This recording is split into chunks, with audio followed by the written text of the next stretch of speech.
Mukua. Yes. What are the strengths and weaknesses of opposition, or strength rather? For the opposition side? Yeah, for the opposition side. Oh, okay. Thank you so much. It's a good question, and I think it has not been tackled anywhere. This is the first time you're talking about it here. Yeah, I've not handled it yet in KDT. Yes, This is the first time I'm having this. Yeah.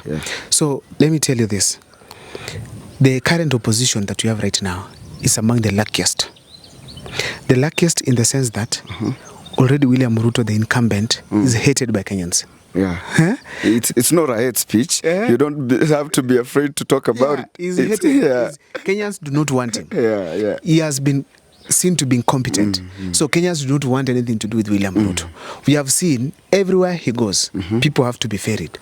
Be it in Luo Nyanza, be it in Kikuyu land, be it in his home. He needs to ferry people to come and cheer him. Clearly indicating that William Ruto is hated across uniformly. You get the point? Now, opposition is lucky. Very lucky. They have to take that as a chance. So the first strength they have is the hatred William Ruto has from the people of Kenya. People just want him to go home. So the only question they keep asking themselves, who is this going to go home? You get the point? The other strength they have is this. In Kenya, you need money for you to buy. And the way it seems, the opposition has the biggest and most powerful families to their side. The Moi and the Kenyatta. The Moi and Kenyatta family. Those are the families which have produced presidents in this country. Jaramogi kidogo bado. They have not produced a president. They don't have the power. But they tried. The power is with the Kenyattas and the Mois. People who own this country. That's why you get William Ruto is being hit by Standard Media Group, but he can't close the doors. But he can't do anything about it. And there's nothing he can do to Gideon Moi. That's why William Ruto has to take a chopper to go and look for Gideon Moi at Kabarak. They share. That's why he has to beg William Ruto to quit. To beg Gideon Moi to quit the senatorial race at Baringo during the by-election, because that guy is dangerous. That's why Gideon Moi can still vie with the KANU even if UDA is dominating there. There are people who just love Moi family, and Moi has such powers that he's enjoying. In fact, power, it is what most of the politicians are lacking. Gachagua, he has the people, he has everything except power. Now that power is with Gideon Moi and of course Uhuru Muigai Kenyatta. So when you have these two strong and powerful families on your side, you are lucky. Why are you lucky? These guys can fund your campaign. Get the point? And these people can decide to seriously fund it. They have the financials. They have the financials. Apart from that, if they fund it, they can decide that your votes will not be stolen. And nobody can steal, because in every place, they have an eye. You get the point? You can't tell me Uhuru Kenyatta has been a president. He doesn't know the game. He knows what is happening in this country. You can't tell me that Gideon Moi doesn't know what to do. And these people are very close to the Western people. Uhuru Kenyatta, the father, he's loved. They're loved in the UK. This Gideon Moi, they used to say he never used to stay in Kenya. I remember. He leaves the Senate when he was saying Doctari. He leaves the Senate, goes back to the UK, then comes back when they have a session. So clearly indicating that these families are not families to joke with. Opposition has these two powerful families by their side. You get the point? That's a strength. That they can be able to bank on. So they need just to play their game very well to have these people help them. Some people could be saying, oh, we don't want these people in power. Oh, they have been there. They just want to steal from us. Even if we want a change in this country, it's gradual. You can't change everything at once with William Ruto on the seat. No. If you want to take William Ruto home, he's not a blind man on that seat. Whoever wants to take William Ruto home, let them first come together before they plan on how to go and change other things. Because the change itself starts with William Ruto. William Ruto going home is not about he's a Kalenjin or is just incompetent. We also want a president who listens to the people. There's no single thing you can tell me William Ruto has listened to the people and done it. No. Either through demonstrations, he does something to impress people, but the fact is he never listens to what Kenyans are asking. When people are talking about finance bill 2024, people had to die for William Ruto to... He's got his own ego. Yes. So we need a leader who listens. Even if it's Matiang'i who is elected today, he's taken to State House. He knows that if you don't listen to the people, in 2032, you won't survive. That is it. So we want to teach William Ruto a lesson, to be also a lesson that the rest of the presidents are going to learn going forward. Now, also if you consider this opposition, they have numbers. If Gideon Moi starts to campaign in Kalenjin land, don't be lied. He can be able to get the Kipsigis support, Baringo people, and some people from the Kalenjin on their side. Why am I telling you so? in 2017, William Ruto had to go with Uhuru Kenyatta to Bomet about 5 times in 1 month towards an election. Why? A guy by the name of Isaac Ruto. I know, the former governor. Yes, he was taking million votes of the Kalenjin to Raila Amolo Odinga. But they had to campaign. You get the point? So there is no way you can tell me that Gideon Moi, if he decides to campaign right now, William Ruto will be contented that no, he cannot do anything.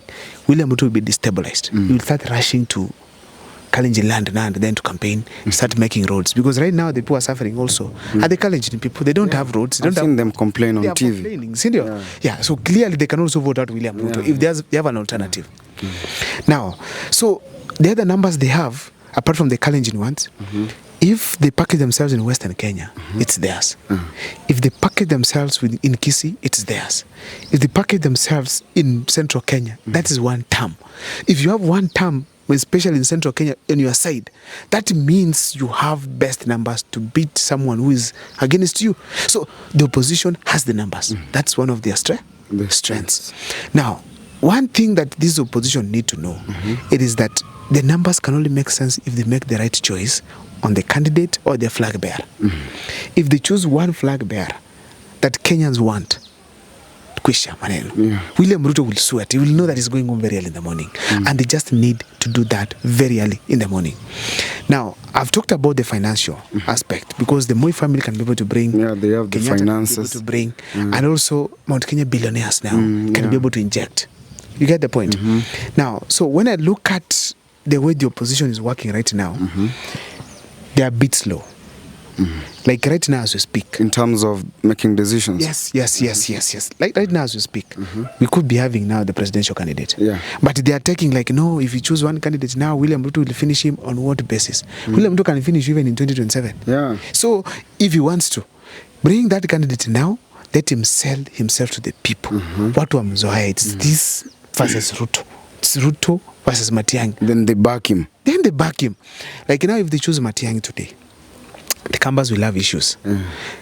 At least if they choose now, they'll have a time frame of having issues and solving issues. Yes, explaining to the Kambas the reason why we chose this. Kalonzo amesema akipima iko hivi na hivi. The reason why we chose Kalonzo, Kisii listen to us. The reason why we chose Kalonzo and left Matiang'i, it's because of this and that. At least we get used to. Yeah? You give these people the platform to do wrong things. Simbarati aruki hapa na pale. Then we get to beat these guys at the ballot. You get the point? So I think that is something they have delayed on. And then if you look at it keenly, when you choose a presidential candidate, a flag bearer, that man is not supposed to be given a system for campaigns by the allies. He needs to create the system by himself. Yeah. In the country, you have 46,000 polling stations. You need agents for every polling station. You need to plan everything for every polling station. That one requires you to have any cars, branding itself, choppers, manpower, serious secretariats to the ward level. That cannot happen in a month. Yeah, sure.